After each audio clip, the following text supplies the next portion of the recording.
I made a video last night and I got it wrong.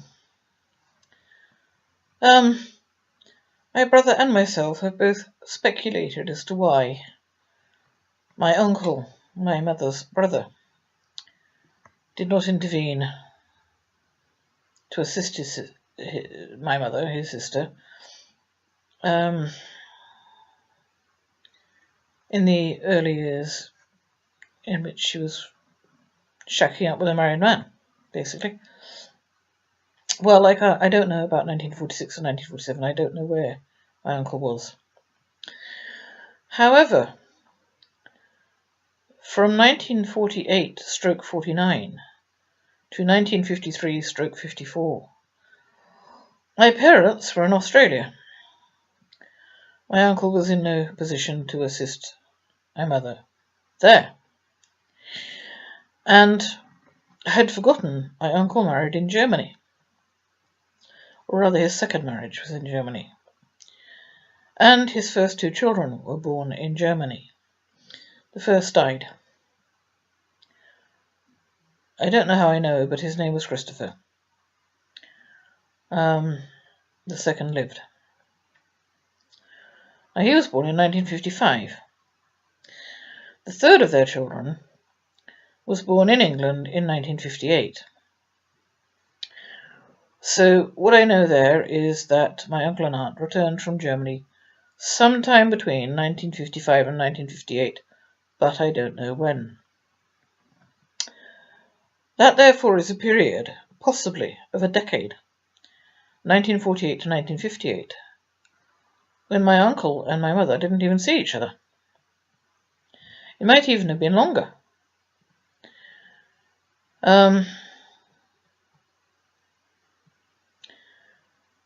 That also, of course, includes the period when I supposedly had, well, it includes my birth.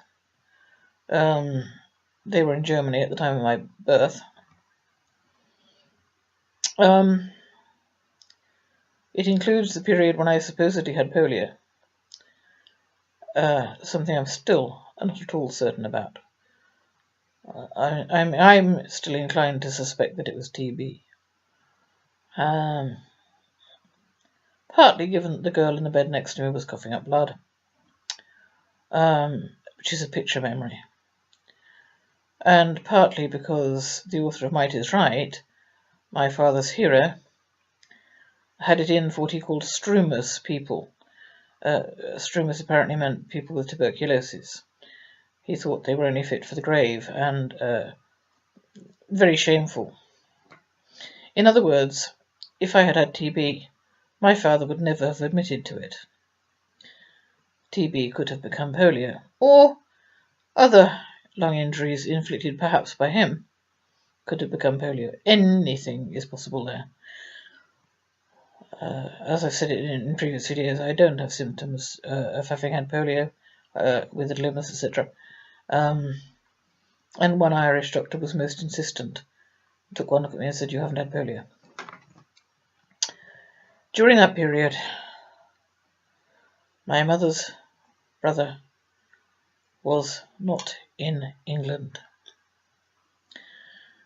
Well, actually, no, he might have been if they came back, say, the year after my oldest cousin was born. If they came back in 56.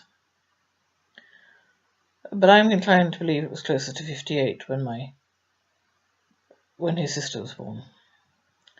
My middle cousin, my youngest cousin, is the child of my father's sister, and I don't know her. I saw her when she was about 2. I think I might have seen her when she was about 4, and I saw her very shortly after my mother died in 1990, and that's all.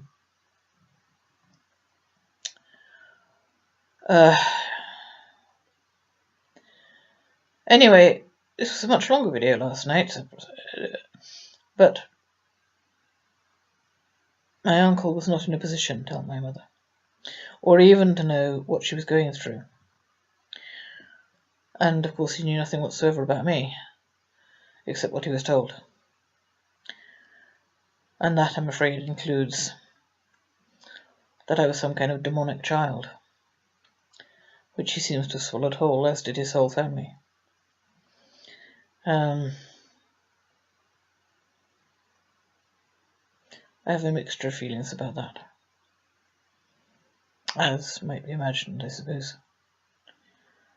I actually avoided the family for many years, most of my life, because I knew what they'd been told about me, and I knew that they believed it. My mother may have been... no, she couldn't really have been in the same position, except that she could not really tell her brother what was going on.